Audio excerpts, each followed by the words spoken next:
je me considère comme éduquée sur ces sujets.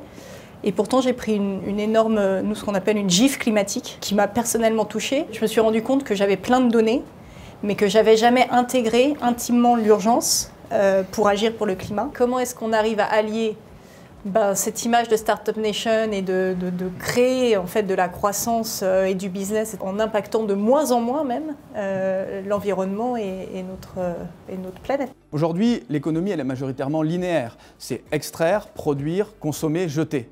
Nous voulons favoriser à toutes les étapes une économie circulaire, c'est-à-dire extraire moins, produire mieux, consommer différemment et recycler efficacement.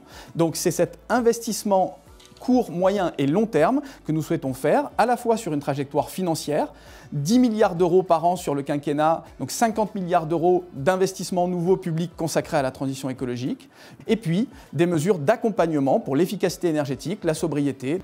Vous parlez de transition justement économique d'une certaine manière.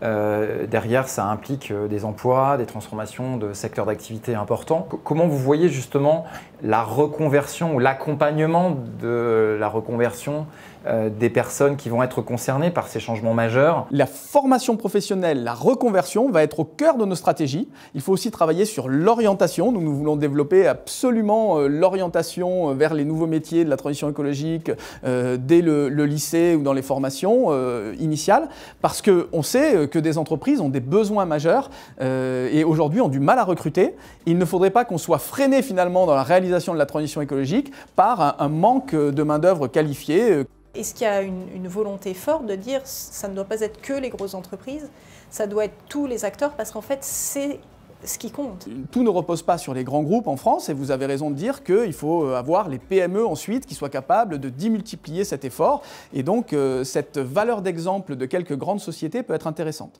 Et puis il y a le sujet de la commande publique. Dans la loi climat et résilience, déjà, nous avons mis des critères environnementaux, renforcé les critères environnementaux dans la puissance publique. On sait que c'est un levier de commande et d'action très fort. Donc nous souhaitons renforcer ça et y mettre des critères locaux pour essayer de favoriser aussi le fait de pouvoir accéder à des entreprises qui sont locales. De plus en plus, nos concitoyens sont très attentifs au fait que la transition écologique bénéficie à leur territoire, au bassin de vie. Et je pense que ça, c'est cohérent avec le développement d'un réseau de PME, d'artisans, en lien avec les grands groupes.